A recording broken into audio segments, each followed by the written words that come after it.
निशा की चीख सुनकर नीचे से अमन और दादी हांफते हुए ऊपर दौड़े। अमन ने जल्दी से स्विच बोर्ड पर हाथ मारा तो कमरे की लाइट जल गई। कमरे में निशा बिस्तर पर डरी सिमटी बैठी थी। उसका चेहरा डर के मारे बिल्कुल सफेद पड़ चुका था। क्या हुआ निशा?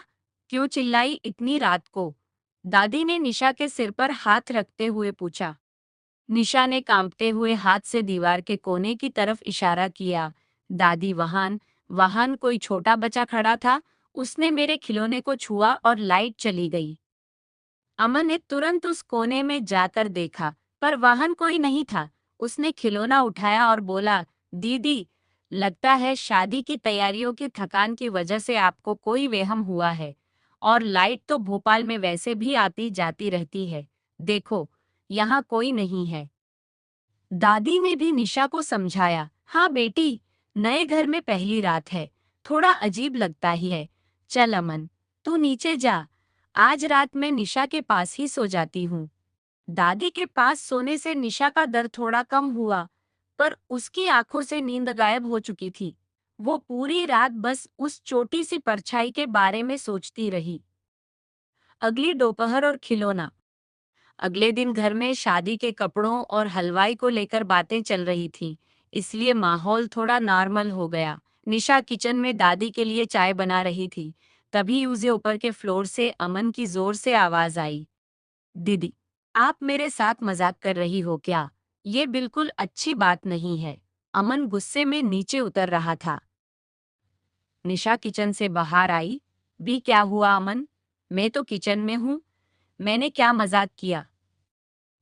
अमन के हाथ में निशा का वही पुराना खिलौना था जो कल रात उसके कमरे में था।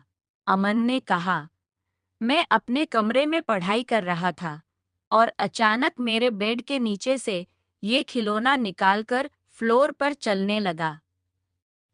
इसमें तो बैटरी भी नहीं है, फिर ये कैसे चला? आपने ही चुपके से रखा होगा ना। निशा का दिल एक पल के लिए बैठ गया। उसने दादी की तरफ देखा, पर दादी ने बात को टलते हुए कहा, तुम दोनों भाई बहन अब बड़े हो जाओ।